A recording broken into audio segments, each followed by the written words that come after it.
Il n'a pas été tendre dans ses paroles. Nico Aliagas est un animateur que l'on ne présente plus.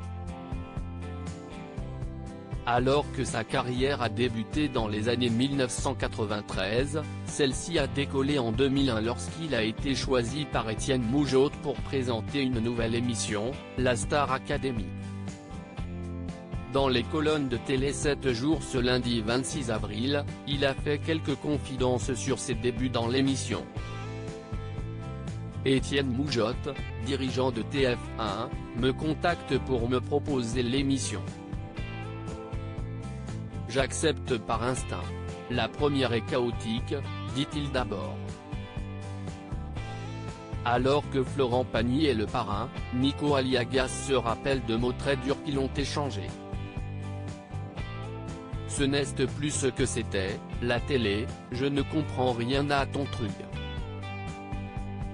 T'es pas au point, il me glisse à l'oreille, avoue le présentateur. La première émission est un désastre et l'animateur affirme, je rentre, un soir, dormir chez mes parents. Je veux tout arrêter. Au matin, ma mère me chahute, il est 6 heures, tu te lèves. Ton grand-père est rentré du front à pied, lui. Si est-il dur? Tu n'avais qu'à pas y aller. Mais maintenant, tu y es, alors tu finis la danse. Des mots qui ont eu l'effet escompté puisque le présentateur y retourne, il reste jusqu'au bout et je suis fier de l'avoir fait. 20 après, je suis toujours ami avec Florent Pagny, conclut-il. Lors de cette interview, Nico Aliagas en a profité pour revenir sur sa première apparition à la télévision, dans l'émission Croque Vacances. J'ai 16 ans. La production est venue chercher des enfants grecs, dans mon école, pour parler de Noël en plateau. Je me retrouve à côté des deux marionnettes, lance-t-il d'abord avant de préciser. J'observe les lumières, mais je n'ai pas de velléité pour ce monde. Je fais du théâtre mais si est-il un loisir. Je veux être juge d'instruction ou écrivain. Alors que son père souhaite retourner en Grèce car il estime qu'avec ma mère, ils ont déjà beaucoup pris à la France et qu'il ne faut pas qu'on dérange, toute la famille décide finalement de rester en France. Une initiative qui permet au jeune Nico d'intégrer RFI 3 ans plus tard. Je découpe des dépêches, je distribue les cafés. Je n'aille pas un rond, j'habite une chambre de bonne, mais je porte les jolis costumes que me fabrique mon père, tailleur, dit-il ensuite.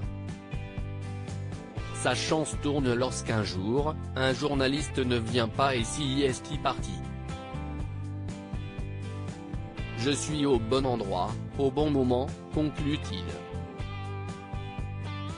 Nico Aliagas, un papa fier de ses enfants. Nico Aliagas est le papa d'Agathe, née en novembre 2012 puis Andreas, né en octobre 2016.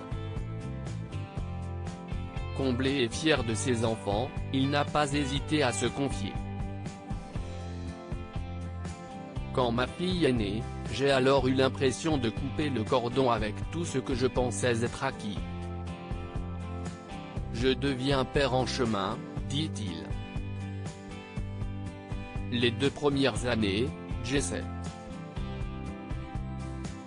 Puis vient mon fils en 2016. L'amour de mes enfants me permet de relativiser tout le reste, précise-t-il. Alors qu'il est célèbre, il semblerait que ses enfants n'y prêtent pas attention. Ma fille, quand je lui dis, tiens regarde, il y a papa à la télé, elle me répond, papa, si est-il ennuyant. Elle a 8 ans et plutôt adepte des stars de TikTok, avoue-t-il.